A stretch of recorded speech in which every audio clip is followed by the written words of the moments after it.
Hello guys! Welcome to my channel. So for today's video ay magluto tayo ng salmon head soup.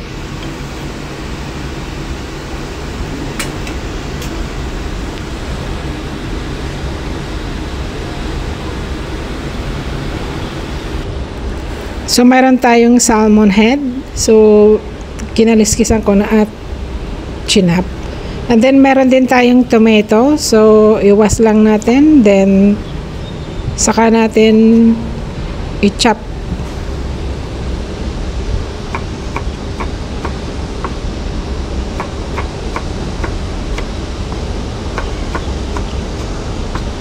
So hindi ko natatanggalin yung seeds ng tomato. So mag-fry na tayo guys ng salmon.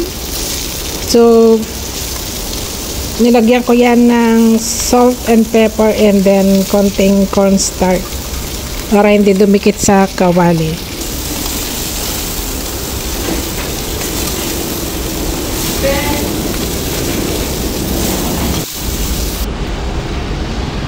So mag-fry din tayo ng onion and ginger sa isang casserole.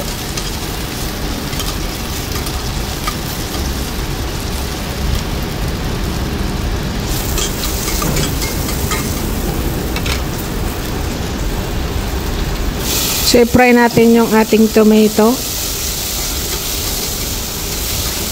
And syempre, lagyan natin ng konting salt and black pepper.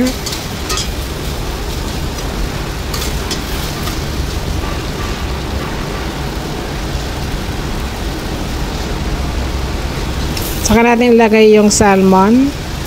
And then, lagyan natin ng tubig. So, ayan, pakuluan natin hanggang ito ay maluto. Ayan, napakabango na guys. So, i-cut din natin yung ating tofu into small cubes.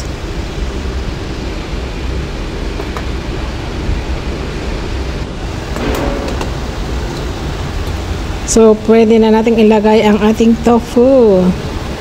So ayan guys, i-boil lang natin for a few minutes. So syempre ating lalasahan kung tama na ba yung ating alat.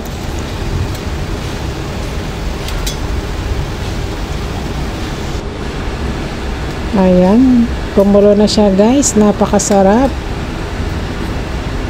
So yung lasa guys, swak sa panlasa, masarap siya.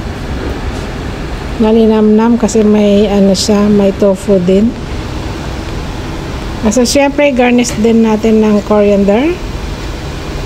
And that's all. Pwede na siyang i-serve. So thanks for watching. See you in my next vlog. Please like and subscribe. Bye bye.